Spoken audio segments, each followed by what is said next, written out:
You think you know betrayal? You think you've seen professional backstabbing? Let me tell you, there's a special kind of ice that forms in your veins when the person who's supposed to be your mentor, your advocate, looks you dead in the eye and casually tosses your entire future into a dumpster fire. So tell me, how did mine become a monster trying to ruin me? Alex. 5 years ago, my life was a meticulously planned spreadsheet. I was a rising star at a leading financial consulting firm nestled in the heart of Chicago. You know the kind of place: sleek glass high-rises, endless cups of artisanal coffee, and the constant hum of ambition. I grew up in a quiet, tree-lined suburban town just outside Chicago, always drawn to the buzz of the city. I devoured business books, dreamed of closing big deals, and frankly, I thought I was living the dream. My boss, Victoria, was, or so I believed, my biggest champion. She was a legend in corporate finance, sharp, charismatic, and utterly ruthless when she needed to be. Victoria had a way of making you feel like you were part of an exclusive club, a chosen few destined for greatness. She'd mentor me, critique my presentations with brutal honesty, and then, in the same breath, praise my insights in client meetings. I idolized her. I saw her as the kind of professional matriarch who'd guide you to the very top. My role was senior financial analyst.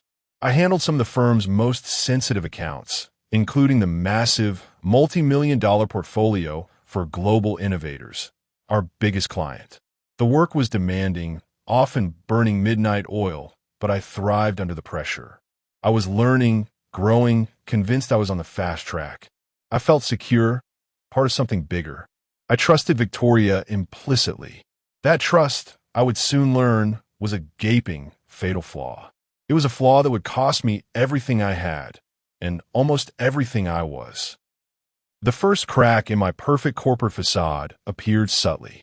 It started with minor discrepancies in the Global Innovators account, things Victoria would dismiss with a wave of her hand, attributing them to system glitches or auditor errors.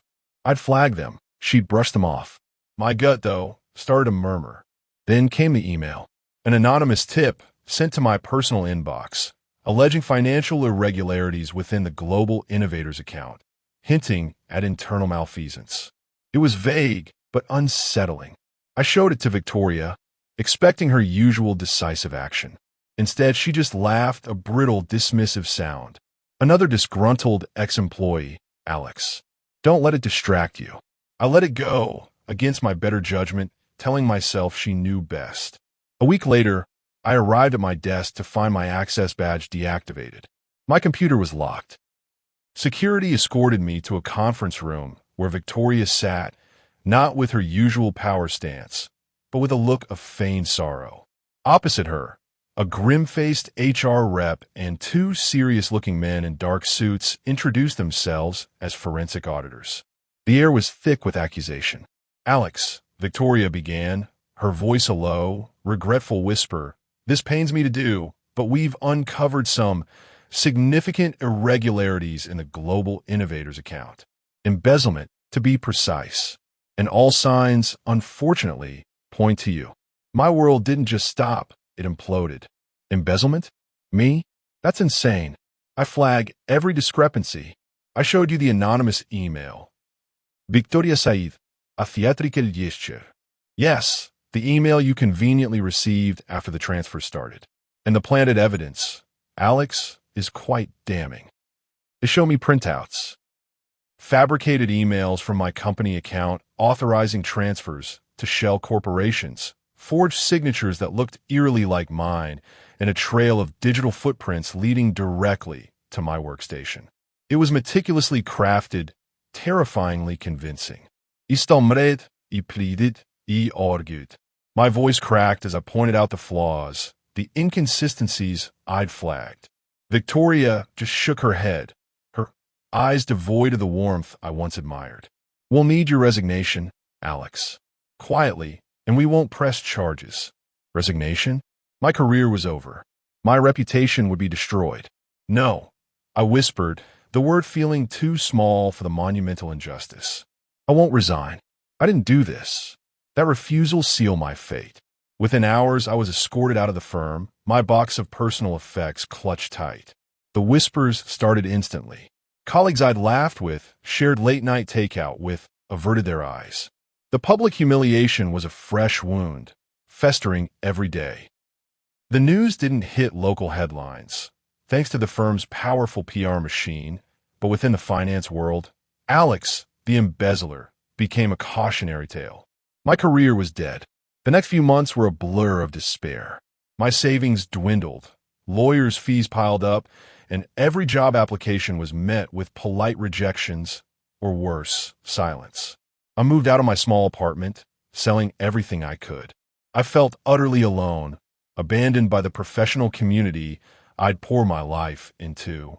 There were days I could barely get out of bed, the weight of the injustice crushing me. Loneliness became my constant companion. Then, a flicker of defiance. Lying there, staring at the ceiling, I realized something. Victoria wanted me gone. She wanted me silent, but she didn't want me to break.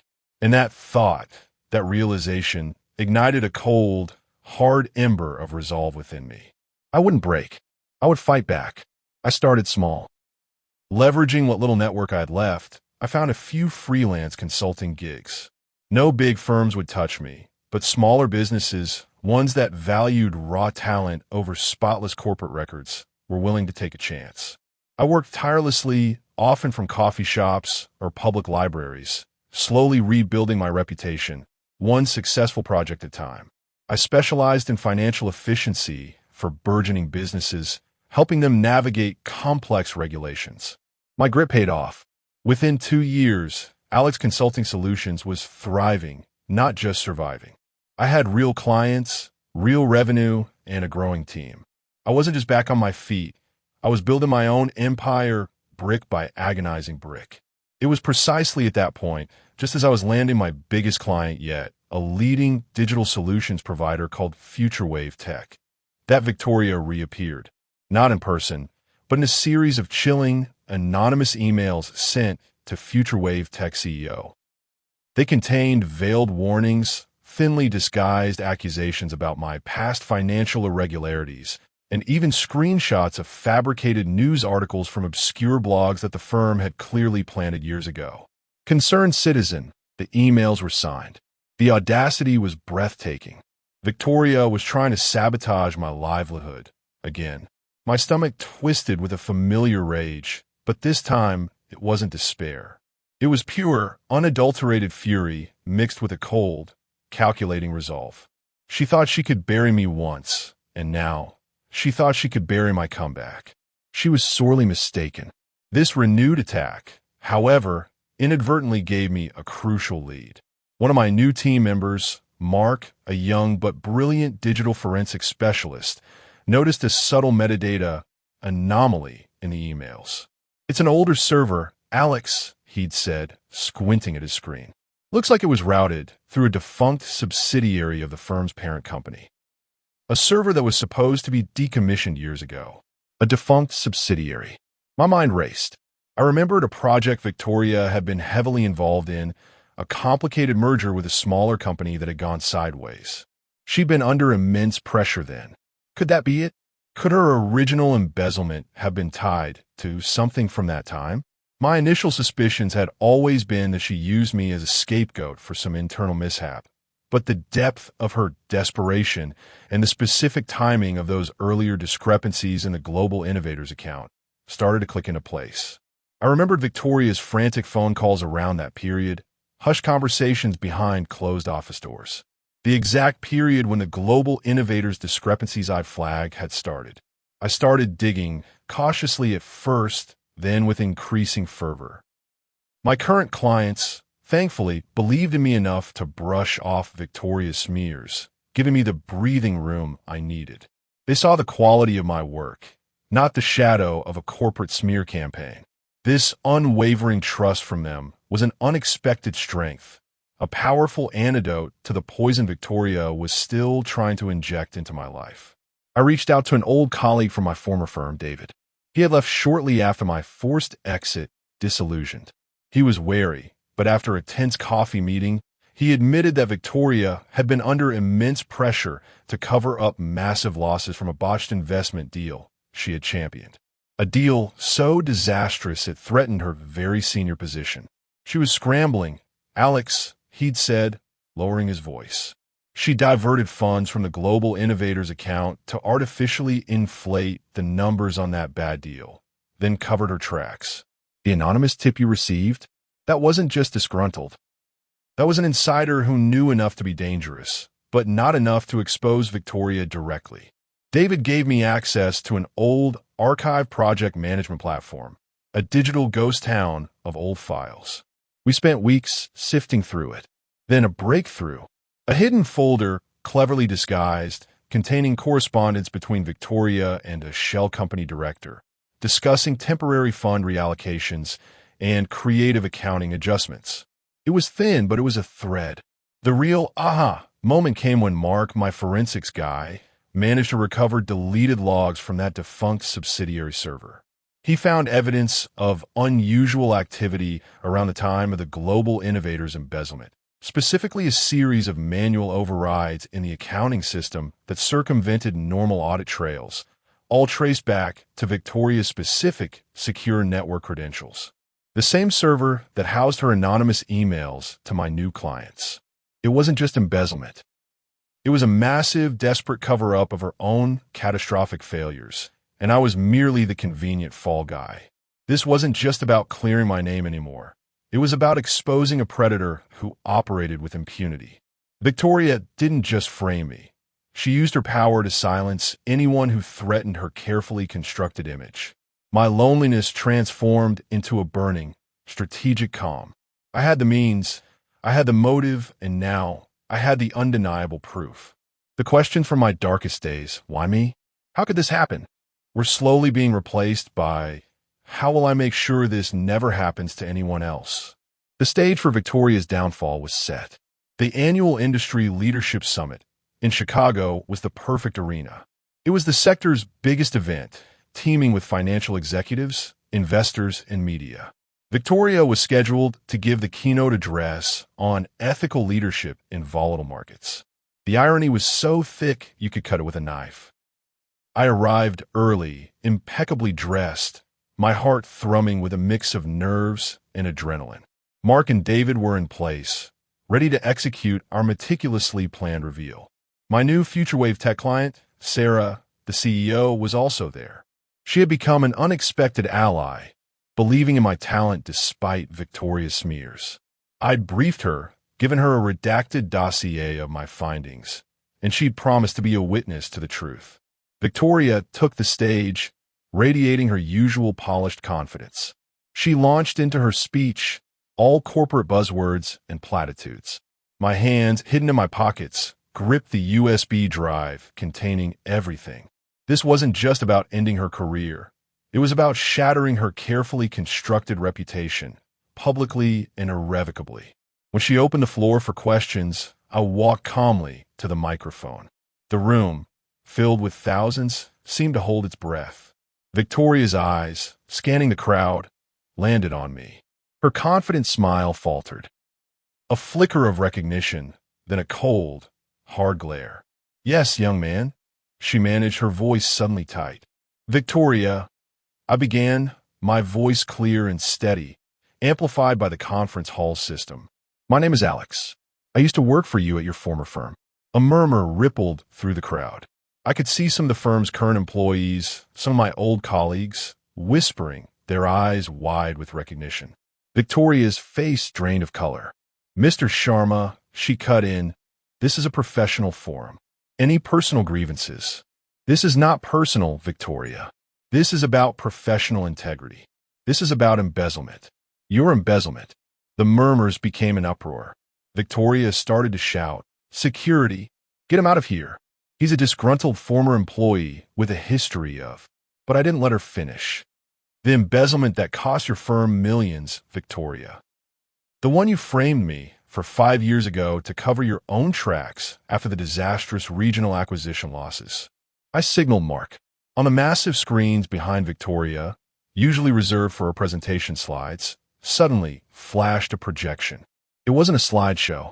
It was a live feed of the archived former firm's server, meticulously navigated by Mark, showing the hidden folder.